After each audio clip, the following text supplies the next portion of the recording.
Mr. Stuart, when it comes to kind of the Christian faith, there's a lot of different religions out there, beliefs out there. Even on the heels of of an identity question, there's a lot of different perspectives. How do we know that Christianity is the true one, and what are some ways that kind of point to that being true? I would suggest not, first off, rationalizing it. Don't start with the position where, okay, it already is true, and I'm just going to believe everything I need to keep myself comfortable in that belief. You want to be objective. Mm-hmm. And I'm not afraid to tell you that, because I think if you do look for truth, I think you'll find it. Okay. But I think it's got to center on Jesus of Nazareth, because there's sort of one thing about all the religions is they all kind of have an understanding of him. They all make a statement about him.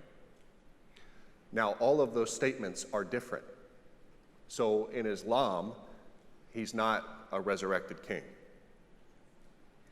He's not in Buddhism either. So in Christianity, he is, though. So here's the thing. All of the religions could be wrong about Jesus, but they can't all be right about him.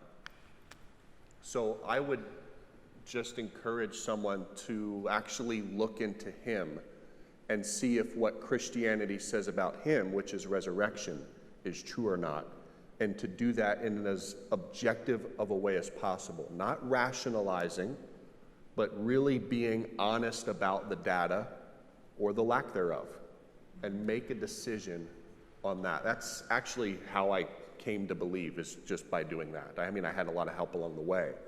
But instead of trying to figure out every single religion and solve every single conundrum in every religion and see which one just does everything perfectly coherently, you'll never have enough time in your life.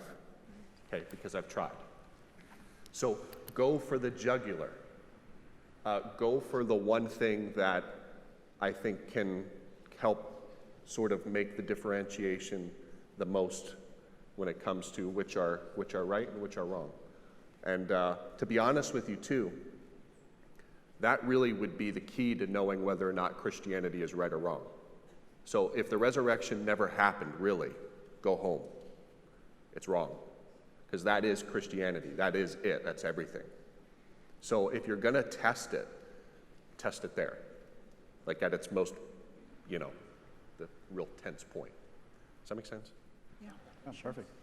And when we're talking about, this guy named Jesus, I think what's really unique about the Christian faith is that every other religion, God's kind of this abstract, it's outside of the world.